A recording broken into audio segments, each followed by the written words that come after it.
একজন রোগীর দ্বারা, যিনি কিনা একজন ট্রাক ড্রাইভার ছিলেন এবং রক্তকমিতে মারা গিয়েছেন, তার সেবা করতে গিয়ে নিডল স্টিক ইনজুরি হয়েছে। আপনি কি জানেন যে ইনজুরির মাধ্যমে কি কি রোগ ছড়াতে পারে? না। আচ্ছা, আপনি প্রথমত চিন্তিত হবেন না। এই নিডল স্টিক ইনজুরির মাধ্যমে যেসব রোগ হয় সেসবের চিকিৎসা নিয়ে আজকে আমরা পুরোপুরি আপনার সাথে কথা বলবো। এই নিডল স্টিক ইনজুরির মাধ্যমে আমরা 3টা রোগ যেটা ছড়ায় সেগুলো হচ্ছে HIV, হেপাটাইটিস বি এবং হেপাটাইটিস সি। HIV সেটার সেরো কনভার্সন আমরা বলি, এটার শতাংশ 0.3%।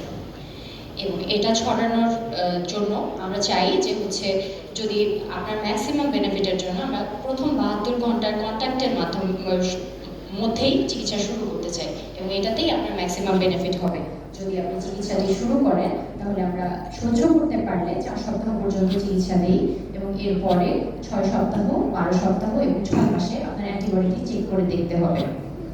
হেপাটাইটিস বি, এটা ছড়ানোর শতাংশ বা পরিমাণটা কতটুকু ইনজুরি হয়েছে সেটার উপরে ডিপেন্ড করে থাকে। আপনি কি হেপাটাইটিস বি ভ্যাকসিন নিয়েছেন? জি। যদি আপনি ভ্যাকসিন নিয়ে থাকেন তাহলে আমরা এটার অ্যান্টিবডি টাইটারটি দেখব। যদি অ্যান্টিবডি টাইটার পর্যাপ্ত পরিমাণে থাকে সেক্ষেত্রে পরবর্তীতে ভ্যাকসিনেশনের দরকার নাও লাগতে পারে। যদি না নেওয়া থাকতো তাহলে আমরা আপনার ভ্যাকসিনেশনটি পুরোপুরি করতাম। আর হেপাটাইটিস সি সেটার সেরো কনভার্সনের পরিমাণ 1.8%, এবং এটার কোনো ট্রিটমেন্ট এই ইনফেকশনটাকে প্রতিরোধ করতে পারে না। আমরা এখন চাই যে আপনার হেপাটাইটিস সি এর জন্য কিছু টেস্ট করতে, সেটা হচ্ছে ALT, অ্যান্টি-HCV অ্যান্টিবডি এবং HCV RNA, এবং এই টেস্টগুলো আমরা 2 থেকে 8 সপ্তাহ পরে আবার রিপিট করবো। যদি পজিটিভ আসে সেক্ষেত্রে আমরা চিকিৎসা শুরু করতে চাই, এবং একজন অভিজ্ঞ ডক্টরের কাছে আপনাকে রেফার করে দেওয়া হবে। এই ব্যাপার সংক্রান্ত এই ধরনের রোগগুলো ব্যাপারে আপনার কি আর কোনো কিছু জানার আছে? জি, আপনি ট্রিটমেন্ট দেখুন, ওগুলো কোনো পার্শ্ব প্রতিক্রিয়া আছে কিনা এটা আমার জানতে চাই। পার্শ্ব প্রতিক্রিয়া আছে, এবং সেগুলো হলে আমরা যদি আপনাকে চিকিৎসা দেই এগুলো ব্যাপারে পুরোপুরি আপনাকে জানিয়ে দেওয়া হবে, এবং হলে আপনি আমাদের সাথে যোগাযোগ করবেন, এবং এটারও পরবর্তীতে চিকিৎসা আমরাই আপনাকে করার জন্য আমাদের সাথে যোগাযোগ করার জন্য বলা হবে। আপনি কি আমাদের চিকিৎসাগুলো নিতে আগ্রহী? জি। এছাড়া কি আপনার আর কোনো কিছু জানার আছে? না। ধন্যবাদ। থ্যাংক ইউ সোনা, শেষ করার জন্য তোমাদের দুজনকে অসংখ্য ধন্যবাদ। ওকে, থ্যাংক ইউ। আচ্ছা, এই কাউন্সিলিং এ সম্পর্কে একটু কমেন্ট চাই দর্শকদের কাছ থেকে, আমার ট্রেনিদের কাছ থেকে। খুব ভালো কাউন্সিলিং ছিল। তারপরে দ্বিতীয়টা খারাপ কি ছিল, অথবা যেটা না করলেও মানে করতে না করা আছে সেটা কি?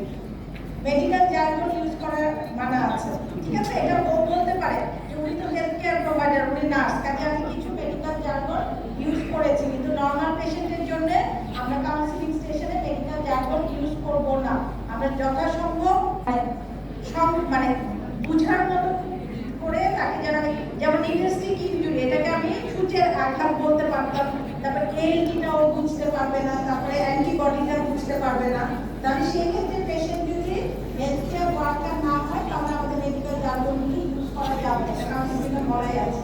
তাহলে ও যা আছে তাহলে কি ওর কাউন্সিলিং পারফেক্টলি সে করতে পেরেছে। 3টা অর্গানিজম যায়, এবং HIV, B, C, এবং এই 3টা যা ম্যানেজমেন্ট, এই ম্যানেজমেন্টই বেসিক্যালি এই পেশেন্টটাকে কাউন্সিলিং করে বলতে হবে, এবং যেখানে সে ম্যানেজমেন্টটা পাবে তাকে সেখানে পাঠাতে হবে। এর আগে যেটা সবচেয়ে ইম্পর্টেন্ট ছিল, একটা প্রশ্ন ছিল যে nurse become worried about the injury. কাজে প্রথম কি দরকার ছিল? প্রথম দরকার ছিল আমরা ওকে অ্যাসিওর করা। অ্যাসিওরেন্সটা সবচেয়ে আগে দরকার ছিল যে ডোন্ট প্যানিক, এটা ট্রিটমেন্ট আছে। তাহলে এটাও একটা ইম্পর্টেন্ট পার্ট যে আমরা পেশেন্টকে অ্যাসিওর করবো। এইটা HIV ও যা বলেছে ঠিক আছে। হেপাটাইটিস বিটাও একই কথা, যে হেপাটাইটিস বি ডিপেন্ড করবে আমাদের serological pattern of the patient. আর এর সাথে আর একটা জিনিস, যেটা যেহেতু আমাদের এই পেশেন্টটা মারা গিয়েছে কাজেও HIV স্ট্যাটাস জানা পসিবল না। যদি পেশেন্ট বেঁচে থাকতো তাহলে কি করতে হতো? HIV স্ট্যাটাস জানার পরে যদি নেগেটিভ হয় তাহলে ট্রিটমেন্টটা কন্টিনিউ করবো না, যদি পজিটিভ থাকে ট্রিটমেন্ট কন্টিনিউ করবো। ওকে,